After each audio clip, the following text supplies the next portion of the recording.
अस्सलाम वालेकुम students. Research का हम थ्योरेटिकल फ्रेमवर्क का चैप्टर डिस्कस कर रहे थे, जिसमें हमने देखा कि एक थ्योरेटिकल फ्रेमवर्क जो है वो डिफरेंट वेरिएबल्स एंड कॉन्सेप्ट्स के दरमियान रिलेशनशिप को इस्टेब्लिश करता है, डेवलप करता है और आपको बताता है कि ये किस तरह एक दूसरे से एसोसिएटेड है। और लास्ट लेक्चर में हमने डिफरेंट तरह के वेरिएबल्स और उनकी टाइप्स को डिस्कस किया। अब बेटे देखें कि जब आपने डिफरेंट तरह के वेरिएबल्स को एग्जामिन कर लिया, देख लिया, उनके दरमियान रिलेशनशिप को इस्टेब्लिश कर लिया, अब ये आपके लिए पॉसिबल है कि अब आप अपना एक थ्योरेटिकल फ्रेमवर्क डेवलप कर सकें अपनी रिसर्च के लिए। तो थ्योरेटिकल फ्रेमवर्क बेटे आपकी एंटायर डिडक्टिव रिसर्च का एक फाउंडेशन है, एक बुनियाद है। ये एक लॉजिकली डेवलप्ड, डिस्क्राइब्ड और elaborated network of association among the variables है कि आपने एक लॉजिकल वे में, एक एलेबोरेटेड वे में अपने वेरिएबल्स के दरमियान एसोसिएशन की नेटवर्किंग के बारे में बताया है।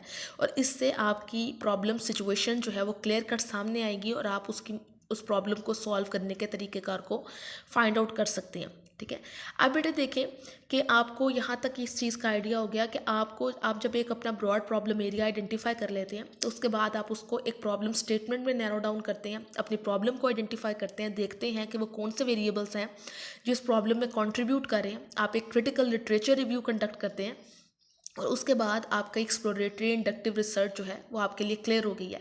जब आपने अप्रोप्रिएट किस्म का लिटरेचर रिव्यू देख लिया, क्रिटिकल रिव्यू कर लिया, तो उसके बाद बेटे आपको अप्रोप्रिएट वेरिएबल्स का आइडिया हो जाता है और आप जो है उन वेरिएबल्स के दरमियान जो एसोसिएशन है उसको एलेबोरेट कर सकते हैं, जिसकी मदद से आप अपने रेलिवेंट हाइपोथेसिस डेवलप कर सकते हैं और उनको टेस्ट कर सकते हैं और उसके बाद उनकी इंटरप्रिटेशन कर सकते हैं, यानी कि अपनी प्रॉब्लम का एक सोल्यूशन फाइंड आउट कर सकते हैं। तो यहाँ तक देखें बेटे कि थ्योरेटिकल फ्रेमवर्क जो है वो डेवलप करने का मकसद ये है कि आपका जो लिटरेचर रिव्यू है वो थ्योरेटिकल फ्रेमवर्क के लिए एक सॉलिड किस्म की फाउंडेशन प्रोवाइड करता है। जितने अच्छे तरीके से आप लिटरेचर को रिव्यू करेंगे उतना आपके लिए बेटर होगा, पॉसिबल होगा कि आप वेरिएबल्स को आइडेंटिफाई कर सकें कि वो कौन से वेरिएबल्स हैं जो इंपॉर्टेंट हैं और उनके दरमियान लॉजिकल कनेक्शंस को इस्टेब्लिश कर सकें। तो एक थ्योरेटिकल फ्रेमवर्क में हमने पहले भी पढ़ा है कि एक गुड थ्योरेटिकल फ्रेमवर्क जो है वो इंपॉर्टेंट वेरिएबल्स को आइडेंटिफाई करता है, डिफाइन करता है, देखता है कि वो कौन से वेरिएबल्स हैं जो इस सिचुएशन से रेलिवेंट हैं, इस प्रॉब्लम से रेलिवेंट हैं, और उसके बाद उनको डिस्क्राइब करता है और उनके दरमियान इंटरकनेक्शंस को एक्सप्लेन करता है। ठीक है, जो इंडिपेंडेंट एंड डिपेंडेंट वेरिएबल का आपस में क्या रिलेशनशिप है, क्या moderating and mediating variables present है। ठीक है, अगर मॉडरेटिंग वेरिएबल प्रेजेंट है तो आपने ये एक्सप्लेन करना है कि क्यों, कौन सा स्पेसिफिक किस्म का रिलेशनशिप ये मॉडरेट कर रहे हैं। ठीक है, यानी कि ये क्यों मॉडरेटिंग वेरिएबल मौजूद है, इसका क्या कॉन्टीजेंट इफेक्ट है इंडिपेंडेंट एंड डिपेंडेंट वेरिएबल के रिलेशनशिप के ऊपर। आपको एक वाई की एक्सप्लेनेशन देनी है कि ये क्यों एज अ मॉडरेटर यूज़ हो रहे हैं। अगर कोई मीडिएटिंग वेरिएबल है तो आपको डिस्कशन करनी है कि भाई ये क्यों मीडिएटिंग वेरिएबल के तौर पर आपने ट्रीट किया, आपको क्यों लग रहा है कि इसका रोल है इंडिपेंडेंट वेरिएबल का डिपेंडेंट वेरिएबल पर रिलेशनशिप डालने में। तो इंटर रिलेशनशिप इंडिपेंडेंट वेरिएबल्स का, डिपेंडेंट वेरिएबल्स का, मॉडरेटिंग एंड मीडिएटिंग वेरिएबल्स का एक्सप्लेन करना बहुत ज़्यादा इंपॉर्टेंट है। तो एक गुड थ्योरेटिकल फ्रेमवर्क ज़रूरी नहीं बेटे कि कॉम्प्लेक्स हो, पेचीदा हो। ठीक है, एक सिंपल फ्रेमवर्क जो है वो भी अपना रोल प्ले कर सकता है, लेकिन आपको 3 बेसिक फीचर्स का ख्याल रखना है। The variables consider relevant to the study should be clearly defined. सबसे पहले तो अपने वेरिएबल्स को क्लियरली डिफाइन करें। A conceptual model that describe the relationship between the variables in the model should be given. उसके बाद एक कॉन्सेप्चुअल मॉडल दें, जिस तरह ऊपर आपको मैंने डायग्राम्स के थ्रू बनाने को कहा था, वो एक कॉन्सेप्चुअल मॉडल था जिससे आपको क्लियर कट वेरिएबल्स के रिलेशनशिप का आइडिया होना था। There should be a clear explanation of why we expect this relationship. तो उसके बाद क्लियर कट एक्सप्लेनेशन दें कि आपने ये रिलेशनशिप जो है वो क्यों एक्सपेक्ट किया। ठीक है, अब बेटे देखिए, सबसे पहले उन्होंने बात किया है कि आपकी स्टडी में जो भी वेरिएबल्स हैं उन्हें क्लियरली डिफाइन करेंगे। इतना आसान नहीं होता वेरिएबल्स की डेफिनेशन देना। लिटरेचर में एक कॉन्सेप्ट की डजन्स ऑफ डेफिनेशंस हो सकती हैं, जिस तरह brand image, customer satisfaction, service quality. Different researchers ने इसको डिफरेंट तरीके से एक्सप्लेन करने की कोशिश की है। तो आपको लिटरेचर को अच्छे तरीके से रिव्यू करना है और जो मोस्ट आर्ग्यूएबल डेफिनेशन है, या आप ये कह लें कि सिमिलर डेफिनेशन है, वो आपको अपनी रिसर्च में यूज़ करनी चाहिए। डिक्शनरी डेफिनेशंस को यूज़ करने से अवॉइड करें। ठीक है, और जो भी डेफिनेशन आप चूज़ करें उसको एक्सप्लेन करें कि ये डेफिनेशन आपने क्यों चूज़ की और ये डेफिनेशन आपके कॉन्टेक्स्ट के लिए सूटेबल है, आपकी प्रॉब्लम या आपकी सिचुएशन के लिहाज से सूटेबल है। उसके बाद बेटे एक कॉन्सेप्चुअल मॉडल बनाएं जो कि आपने लिटरेचर में जो भी देखा उसको एक स्ट्रक्चर देगा। एक कॉन्सेप्चुअल मॉडल बताएगा कि आपने जो है वो आपके आइडियाज़ को बताएगा कि आपने वेरिएबल्स को किस तरह से देखा और ये वेरिएबल्स किस तरह से एक दूसरे से रिलेटेड है। तो कॉन्सेप्चुअल मॉडल में नॉर्मली आप एक सिमेट्रिक डायग्राम बनाते हैं जिसमें आप विजुलाइज करते हैं वेरिएबल्स के दरमियान रिलेशनशिप को कि ये कैसे एक दूसरे से लिंक्ड है, कौन सा इंडिपेंडेंट है, उसका असर हो रहा है डिपेंडेंट पे, मॉडरेटिंग दरमियान में आ गया, नीचे से आ रहा है, मीडिएटिंग दरमियान में अपना रोल प्ले करा है। और उसके बाद आपको एक थ्योरी और एक क्लियर एक्सप्लेनेशन देनी होती है कि ये वेरिएबल्स आपस में क्यों रिलेटेड है। ठीक है, एक एक्सप्लेनेशन देना बहुत ज़्यादा ज़रूरी है कि इन वेरिएबल्स का आपस में रिलेशनशिप क्या है, इनके nature and direction of relationship के बारे में बताना कि क्या ये पॉजिटिव रिलेशनशिप है, नेगेटिव रिलेशनशिप है, इंक्रीज्ड रिलेशनशिप है। डायरेक्शन मीन्स कि कौन सी डायरेक्शन है, क्या एक के इंक्रीज़ होने से दूसरा डिक्रीज़ हो रहा है, एक के डिक्रीज़ होने से दूसरा इंक्रीज़ हो रहा है, ताकि अल्टीमेटली इन रिलेशनशिप्स की बेस पर आप एक टेस्टेबल हाइपोथेसिस डेवलप कर सकें और आप टेस्ट कर सकें उन्हें कि क्या ये रिजेक्ट होते हैं या एक्सेप्ट होते हैं।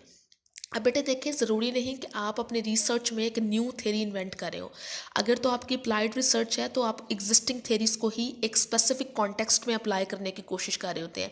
इसका मतलब ये है कि आपके जो आर्ग्यूमेंट्स हैं वो प्रीवियस रिसर्च से ही निकलते हैं, बस आप उसको अपनी सिचुएशन में अप्लाई करने की कोशिश करते हैं।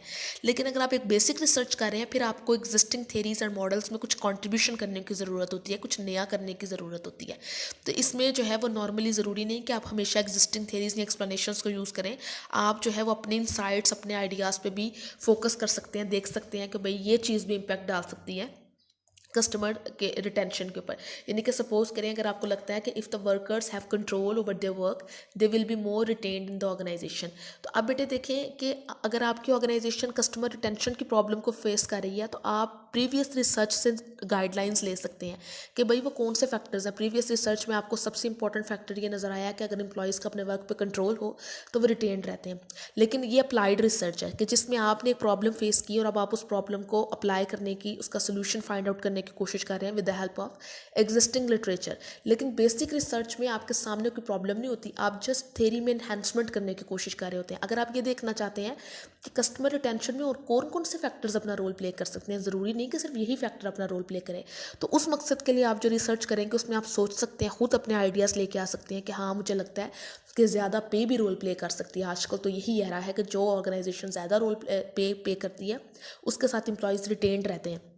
तो आप इस रिसर्च को कंडक्ट कर सकती हैं। This will be the basic research and it will depends upon your insights and ideas. ठीक है, अब बेटे जिस तरह देखें ये एक्सरसाइज 5.10 एक एग्जांपल है। आपने ये सारी एग्जांपल अच्छे तरीके से रीड करनी है और आपने इसका एक थ्योरेटिकल फ्रेमवर्क डेवलप करना है जिसमें आपने सारे वेरिएबल्स को आइडेंटिफाई करना है। उसके बाद बेटे देखें हाइपोथेसिस डेवलपमेंट। थ्योरेटिकल फ्रेमवर्क को बनाने का मकसद ही ये है कि आप एक सिमेट्रिक डायग्राम बना सकें, आप अपने वेरिएबल्स के दरमियान कनेक्शंस को इस्टेब्लिश कर सकें और उसके बाद आप अपने हाइपोथेसिस डेवलप कर सकें। तो बेटे हाइपोथेसिस क्या होते हैं? ठीक है, हाइपोथेसिस का मतलब जो है वो ये होता है, ये टेस्टेबल स्टेटमेंट्स होती हैं, इन्हें हाइपोथेसिस डेवलपमेंट कहते हैं। A hypothesis can be defined as a tentative means आरजी या टेस्टेबल, लेकिन जिसे टेस्ट किया जा सकता हो statement which predicts what you expect to find in your empirical data, जो इस चीज़ की प्रोडिक्शन करती है कि आप अपने डाटा में क्या फाइंड करने की एक्सपेक्टेशन रखते हैं, आप क्या चाहते हैं अपने डाटा से। हाइपोथेसिस जो है वो आप थ्योरी से निकालते हैं, ये आपके कॉन्सेप्चुअल मॉडल जो आप डेवलप करते हैं ये टोटली उस पर बेस कर रहे होते हैं और ये बहुत रिलेशनल होते हैं नेचर में, यानी कि ये वेरिएबल्स के रिलेशन के बारे में बता रहे होते हैं। तो हाइपोथेसिस की एक और डेफिनेशन हो सकती है लॉजिकली कंजेक्चर्ड रिलेशनशिप्स बिटवीन टू और मोर variables expressed in the form of testable statements. जब आप टेस्टेबल स्टेटमेंट्स की फॉर्म में वेरिएबल्स के दरमियान लॉजिकल रिलेशनशिप को डेवलप करने की कोशिश करते हैं, एक्सप्रेस करने की कोशिश करते हैं, तो these statements are called the hypothesis. तो हाइपोथेसिस जो है उनका मकसद ये होता है कि आप रिलेशनशिप वेरिएबल्स के दरमियान टेस्ट कर सकें और हाइपोथेसिस को एक्सेप्ट कर सकें या रिजेक्ट कर सकते हैं। जिस तरह बेटे एग्जाम्पल देखें, work force diversity has a positive effect on organisational effectiveness. आपने ये जो एक स्टेटमेंट दी है कि वर्क फोर्स डाइवर्सिटी का ऑर्गेनाइजेशनल की इफेक्टिवनेस पे पॉजिटिव इफेक्ट है, ये एक बेटे टेस्टेबल हाइपोथेसिस है। It can be accepted as well as your research can reject it. ठीक है, कि आप अगर पूरी रिसर्च करें तो यहाँ तो आपका ये हाइपोथेसिस एक्सेप्ट हो जाएगा कि वर्क फोर्स डाइवर्सिटी का ऑर्गेनाइजेशनल इफेक्टिवनेस पे पॉजिटिव इफेक्ट है, या आपका ये हाइपोथेसिस रिजेक्ट होगा। तो हाइपोथेसिस जो है वो टेस्टेबल किस्म की स्टेटमेंट्स होती हैं। अब बेटे देखें, हाइपोथेसिस को स्टेट करने के डिफरेंट फॉर्मेट्स हैं। इफ देन स्टेटमेंट्स हो सकती हैं, directional and non directional hypothesis हो सकते हैं, नल एंड अल्टरनेट हाइपोथेसिस हो सकते हैं। आपने इनको अच्छे से जो है वो समझना है। सबसे पहली टाइप है हाइपोथेसिस की बेटे if then statements. Hypothesis testable statements होती हैं जो वेरिएबल्स के दरमियान रिलेशनशिप को शो करने की कोशिश करती हैं। तो आप एक हाइपोथेसिस को जो है वो दो ग्रुप्स के दरमियान डिफरेंसेस के तौर पर स्टेट कर सकते हैं। आप इनको एज अ प्रोपोजिशन यानी कि एक स्टेटमेंट के तौर पर स्टेट कर सकते हैं, या इफ देन स्टेटमेंट की फॉर्म में स्टेट कर सकते हैं। जैसे देखें, पहली एग्जाम्पल है, young women will be more likely to express dissatisfaction with their body weight when they are more frequently exposed to images of thin models in advertisements।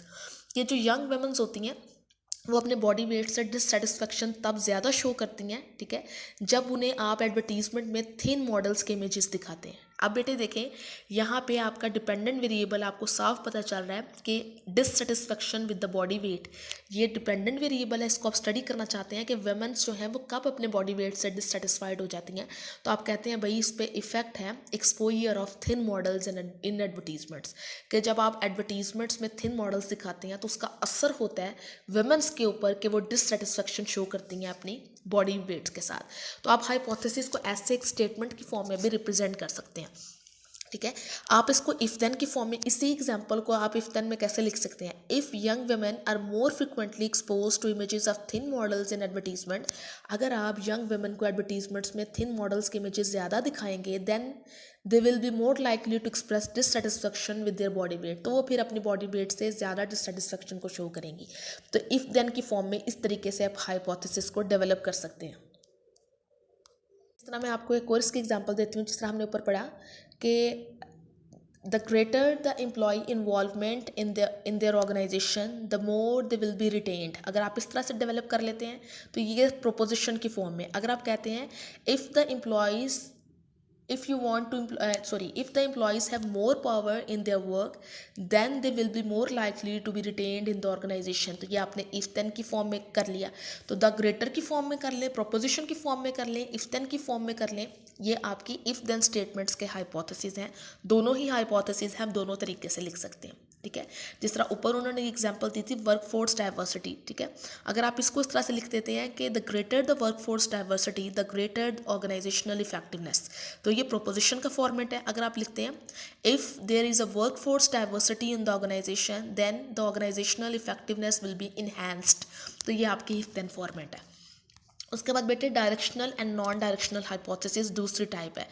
अगर आप बेटे जब वेरिएबल्स का रिलेशनशिप स्टेट कर रहे हैं, दो ग्रुप्स के दरमियान कंपैरिजन कर रहे हैं, तो अगर आप positive, negative, less than, more than इस तरह के टर्म्स यूज़ करते हैं तो आपका हाइपोथेसिस डायरेक्शनल है, क्योंकि इसमें आप वेरिएबल्स के डायरेक्शन के बारे में बताते हैं या उनकी नेचर के बारे में बता रहे होते हैं। जैसे देखें, the greater the stress experienced in the job, एक जॉब में जितना ज़्यादा स्ट्रेस एक्सपीरियंस किया जाता है, the lower the job satisfaction of employees की जॉब सेटिस्फेक्शन कम हो जाती है। अब ये ग्रेटर एंड लोअर आपने ये वर्ड्स यूज़ किए, तो आपने हाइपोथेसिस की डायरेक्शन के बारे में बताया। तो इट्स मीन बेटे कि ये एक डायरेक्शनल हाइपोथेसिस है, ठीक है, जिसमें आप डायरेक्शन बताने की कोशिश कर रहे हैं। जो ऊपर वाला हाइपोथेसिस थे ये भी डायरेक्शनल हो सकते हैं, ठीक है, लेकिन आप अलग अलग जो है वो बनाते हैं। यानी कि आप ये हाइपोथेसिस की टाइप्स बता रहे हैं ना कि हाइपोथेसिस की कौन कौन सी टाइप्स हो सकती हैं। आप एज अ प्रोपोजिशन बना सकते हैं, आप इफ देन की फॉर्म में बना सकते हैं। अगर आप क्लियरली हाइपोथेसिस में डायरेक्शन ऑफ रिलेशनशिप बताते हैं तो ये डायरेक्शनल हाइपोथेसिस होता है। Women's are more motivated than man, ये डायरेक्शनल हाइपोथेसिस है कि वुमेन जो है वो मैन से ज़्यादा मोटिवेटेड है।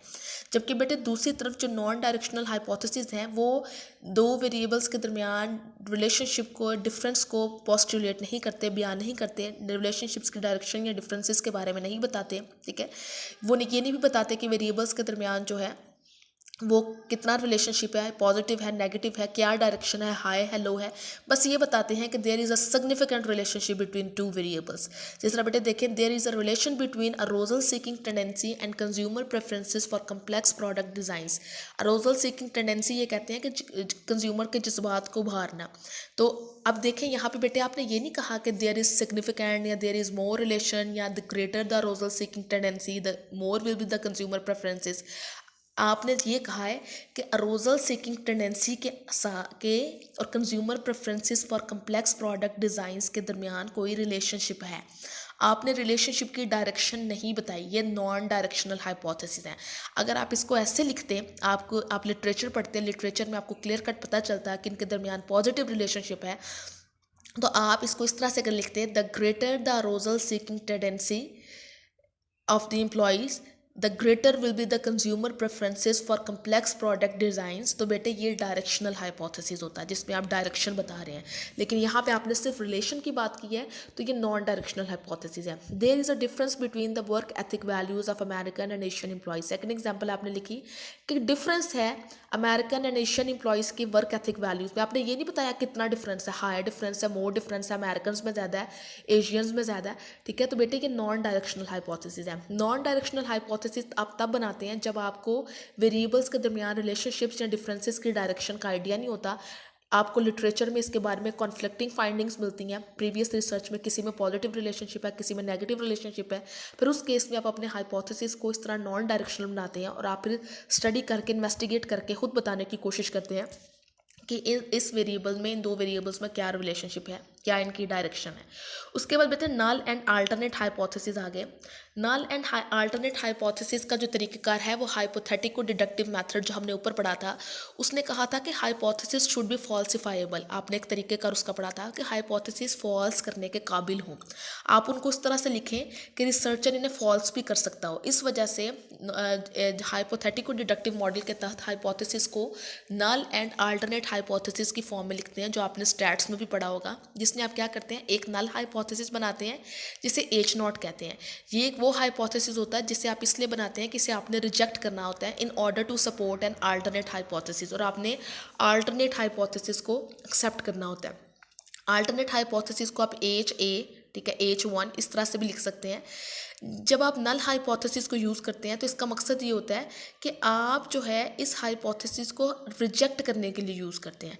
नल hypothesis may state that advertising does not affect sale. Null hypothesis आप इसलिए बनाते हैं कि सपोज करें आप उसमें ऐसे कहते हैं कि एडवर्टाइजिंग सेल्स पे इफेक्ट नहीं करती, वेमेन एंड मैन जो है वो equal amount of share shoes buy करते हैं। मीन्स कि नल हाइपोथेसिस में आप ये पोस्टुलेट कर रहे होते हैं कि आपकी रिसर्च के जो वेरिएबल्स हैं इनके दरमियान कोई डिफरेंस नहीं है, ठीक है, ये एक दूसरे पे कोई इफेक्ट नहीं करते, इनके दरमियान कोई रिलेशनशिप नहीं है। नल हाइपोथेसिस जो है वो दो वेरिएबल्स के दरमियान जो को रिलेशन है, रिलेशनशिप है, उसको ज़ीरो अज्यूम कर रहा होता है। दो वेरिएबल्स के दरमियान जो डिफरेंस है उसको ज़ीरो अज्यूम कर रहा होता है, ठीक है। और नल हाइपोथेसिस जो है वो बेसिकली इसलिए बनाया जाता है कि there is no significant relationship between two variables, ठीक है। जबकि अल्टरनेट हाइपोथेसिस में आपका मेन रिसर्च का टॉपिक होता है जिसमें आप वेरिएबल्स के दरमियान रिलेशनशिप को शो करने की कोशिश कर रहे होते हैं।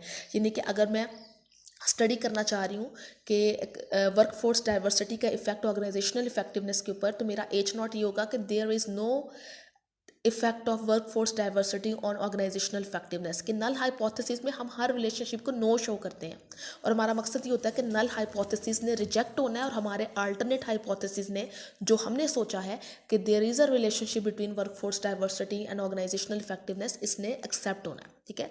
तो आप एक नल हाइपोथेसिस बनाते हैं जिसमें आप वेरिएबल्स के दरमियान कहते हैं कि कोई रिलेशनशिप नहीं है, कोई डिफरेंस नहीं है, और दूसरी तरफ आप एक अल्टरनेट हाइपोथेसिस बनाते हैं जो आपका मेन टॉपिक ऑफ रिसर्च होता है, जिसको आप एक्सेप्ट करना चाह रहे होते हैं, ठीक है।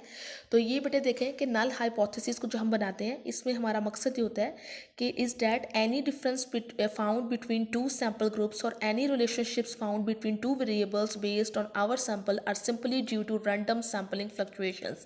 जिसमें हम ये कहने की कोशिश कर रहे होते हैं कि दो वेरिएबल्स के दरमियान या दो सैम्पल ग्रुप्स के दरमियान जो भी डिफरेंस आ रहा है वो सैम्पलिंग फ्लक्चुएशंस की वजह से आ रहा है, और ये ट्रू डिफरेंस नहीं है दो वेरिएबल्स के दरमियान। यानी कि मैन एंड वेमन के दरमियान अगर शूज़ में डिफरेंस आता है कि दोनों डिफरेंट अमाउंट ऑफ शूज़ जो है वो बाय करते हैं, तो ये एक्चुअल में नहीं होता, ये सिर्फ सैम्पलिंग एरर्स है। नल हाइपोथेसिस बेसिकली दो वेरिएबल्स के दरमियान रिलेशनशिप को नल अज्यूम करता है, ज़ीरो अज्यूम करता है कि इनके दरमियान कोई डिफरेंस नहीं है, इनके दरमियान कोई रिलेशनशिप नहीं है, ठीक है। और इसका मकसद ये होता है कि नल हाइपोथेसिस रिजेक्ट किया जाए और हमारे अल्टरनेट हाइपोथेसिस जो है वो एक्सेप्ट हो जाए। अब आप बेटे देखें नल हाइपोथेसिस कैसे डेवलप करते हैं। जिस तरह देखें ये H नॉट आपने बनाया है, पहली एग्जाम्पल उन्होंने ली है, women are more motivated than man. Suppose करें आपकी ये जो है आपकी रिसर्च स्टडी का टॉपिक है कि वुमेन जो है वो मेन से ज़्यादा मोटिवेटेड होती हैं। तो नल हाइपोथेसिस आप ये बनाएंगे कि वुमेन एंड मैन में कोई डिफरेंस नहीं है, women's are equally motivated than man. तो यू एम, ये जो म्यू एम जो लिखा हुआ है बेटे, इसे कहते हैं mean motivational level of man is equal to mean motivational level of women.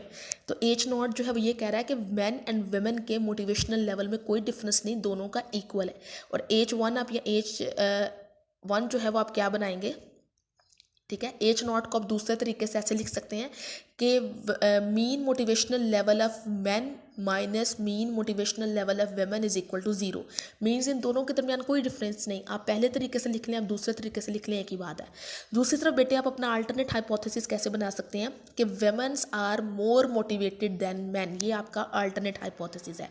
इसे आप लिख सकते हैं H A mean motivational level of women greater than mean motivational level of man. आप इस तरह से लिख सकते हैं, या आप लिख सकते हैं mean motivational level of man less than mean motivational level of women. ठीक है, आपकी मर्जी, आप इन दोनों में से कौन से को आसान समझते हैं आप उस तरीके से लिख सकते हैं। मेरे ख्याल में दूसरे वाला जो है वो आसान है कि mean motivational level of women greater than, क्योंकि वुमेन्स जो हैं वो ज़्यादा मोटिवेटेड हैं तो ग्रेटर का साइन यूज़ करें और mean motivational level of man लिख दें। उसके बाद बेटे आपकी दूसरी एग्जांपल है, there is a difference between the work ethic values of American and Asian employees, कि अमेरिकन एंड एशियन एम्प्लॉयज़ के वर्क एथिक वैल्यूज़ में डिफरेंस है। आपका अल्टरनेट हाइपोथेसिस ये कह रहा है, जबकि आपका नल हाइपोथेसिस कह रहा है कि no difference between the work ethic values of the American and Asian employees. तो देखें कि आपका एच नॉट जो है वो ये कह रहा है कि work ethic values of American and work ethic values of Asian are equal, mu A M is equal to mu A S. जबकि दूसरी तरफ आपका अल्टरनेट हाइपोथेसिस जो है वो नॉट इक्वल का साइन यूज़ कर रहा है। क्यों? क्योंकि आपका जो टॉपिक ऑफ इंटरेस्ट है वो ये है, there is a difference between the work ethic values of American and Asian employees. तो डिफरेंस है, उन्होंने आपको ये नहीं बताया डिफरेंस ज़्यादा है या कम है, इसलिए आप ग्रेटर या लेस देन का साइन यूज़ नहीं कर सकते। आप इज़ नॉट इक्वल का साइन यूज़ कर सकते हैं कि mean work ethic values of American is not equal to mean work ethic values of Asians, इनके दरमियान कोई ना कोई डिफरेंस है। ठीक है, उसके बाद बेटे तीसरी एग्जांपल्स है, the greater the stress experienced in the job the lower the job satisfaction of employees. तो इसमें एच नॉट ये है कि स्ट्रेस और जॉब सेटिस्फेक्शन के दरमियान कोई रिलेशनशिप नहीं है। ठीक है, यानी कि रिलेशनशिप के लिए हम स्टैट्स में पी का वर्ड यूज़ करते हैं। तो इसका आप नल हाइपोथेसिस बना सकते हैं, एच नॉट इज आप अलग अलग लिखने के बना सकते हैं। एच नॉट में आप पी लिख सकते हैं कि पी इज़ इक्वल टू 0, कि नल हाइपोथेसिस आपका ये कह रहा है कि स्ट्रेस में और जॉब सेटिस्फेक्शन में कोई रिलेशनशिप नहीं। तो ये पी जो आपने वर्ड यूज़ किया है ये को रिलेशन बता रहा है स्ट्रेस एंड जॉब सेटिस्फेक्शन का। आप अलग अलग लिखने के बजाय आप को रिलेशन को इकट्ठा पी की फॉर्म में लिख सकते हैं कि स्ट्रेस एंड जॉब सेटिस्फेक्शन का जो को रिलेशन है यानी कि पी वो 0 के इक्वल है। नल हाइपोथेसिस ये कह रहा है, जबकि अल्टरनेट हाइपोथेसिस क्या ये कह रहा है इज़ नॉट इक्वल टू 0। ठीक है, अल्टरनेट हाइपोथेसिस जो है वो ये कह रहा है कि को रिलेशन इज़ नेगेटिव, कि पी लेस देन 0। क्यों? क्योंकि उन्होंने कहा है कि अगर स्ट्रेस जो है वो ज़्यादा होगा तो जॉब सेटिस्फेक्शन कम होगी। तो ये नेगेटिव कोरिलेशन है, एक चीज़ ज़्यादा हो रही है तो जॉब सेटिस्फेक्शन जो है वो कम हो रही है। जब इस तरह का रिलेशनशिप हो तो ये कोरिलेशन नेगेटिव होती है। ठीक है, तो इसे आप नेगेटिव कोरिलेशन लिख सकते हैं। उसके बाद बेटे देखें नेक्स्ट एग्जांपल है, there is a relationship between age and job satisfaction. तो नल हाइपोथेसिस ये कहेगा no relationship, P is equal to 0। Alternate hypothesis कहेगा P is not equal to 0, क्योंकि इनके दरमियान कोई ना कोई रिलेशनशिप है। यहाँ पे आपने ग्रेटर एंड लेस का साइन इसलिए नहीं यूज़ किया क्योंकि उसने कहा है देयर इज़ अ रिलेशनशिप। उसने ये नहीं कहा कि जिस तरह उसने ऊपर कहा था the greater the job stress the lower the job satisfaction, वहाँ उसने डायरेक्शन बताई थी, आपने ग्रेटर एंड लेस का तरीका का यूज़ करना था। यहाँ उसने डायरेक्शन नहीं बताई तो आप इज़ नॉट इक्वल टू 0 का तरीके का यूज़ करेंगे। तो इस तरह बेटे देखें आपने जो है वो अपने हाइपोथेसिस डेवलप कर लेने हैं। उसके बाद जब आपने अपने हाइपोथेसिस फॉर्म कर लेने हैं तो फिर आप स्टैटिस्टिकल टेस्ट लगाते हैं, T test, F test, different तरह के टेस्ट हैं, काई स्क्वायर टेस्ट है जिनके थ्रू आप हाइपोथेसिस को एक्सेप्ट या रिजेक्ट कर सकते हैं। तो हाइपोथेसिस को टेस्ट करने के कुछ स्टेप्स हैं। पहला ये कि अपने नल एंड अल्टरनेट हाइपोथेसिस बनाएं जिस तरह ऊपर मैंने आपको बताया। उसके बाद अप्रोप्रिएट स्टैटिस्टिकल टेस्ट जो है वो सोचें कि वो कौन सा लगेगा, डाटा पैरामेट्रिक है या non parametric, parametric and non parametric की डिटेल आगे हम पढ़ेंगे। अभी आप इतना याद रखें कि अगर डाटा नॉर्मली डिस्ट्रीब्यूटेड हो तो हम पैरामेट्रिक टेस्ट यूज़ करते हैं, यानी कि डाटा में कोई एक्सट्रीम वैल्यू ना हो। और अगर डाटा जो है वो नॉर्मली डिस्ट्रीब्यूटेड ना हो हो तो हम नॉन पैरामेट्रिक टेस्ट यूज़ करते हैं। फिर हमें लेवल ऑफ सिग्निफिकेंस बताना पड़ता है कि हमारा जो कॉन्फिडेंस लेवल है वो कितना है। नॉर्मली रिसर्च में आप 0.05 जो है वो लेवल ऑफ सिग्निफिकेंस यूज़ करते हैं।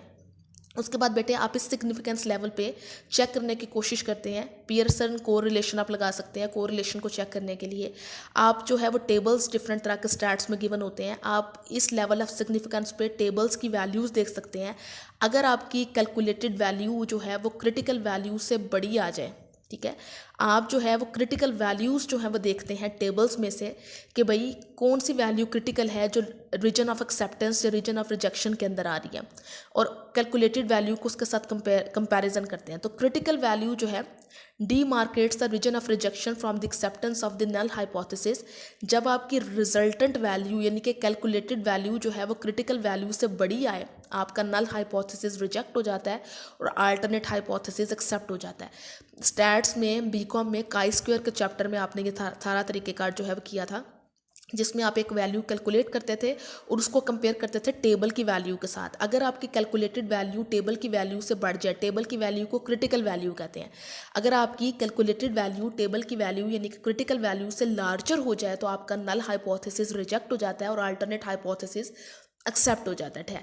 अगर आपकी कैलकुलेटेड वैल्यू कम हो क्रिटिकल वैल्यू से तो नल एक्सेप्ट होता है, अल्टरनेट रिजेक्ट हो जाता है। तो इस तरह बेटे देखें, आप हाइपोथेसिस को टेस्ट करते हैं। आप तो सॉफ्टवेयर्स हैं, आपको इस तरह से टेस्टिंग करने की ज़रूरत नहीं। आप डायरेक्टली टेस्ट के ऊपर क्लिक कर देते हैं और आपका सॉफ्टवेयर ऑटोमेटिकली सारा डाटा, सारी कैलकुलेशन आपके सामने प्रेजेंट कर देता है। ठीक है, तो अच्छे तरीके से बेटे इन हाइपोथेसिस को अंडरस्टैंड करना है। जो टाइप्स आपके सामने मैंने डिस्प्ले की हैं, ताकि आपको समझ आ जाए इनकी। कोई प्रॉब्लम हो तो पूछ लीजिए।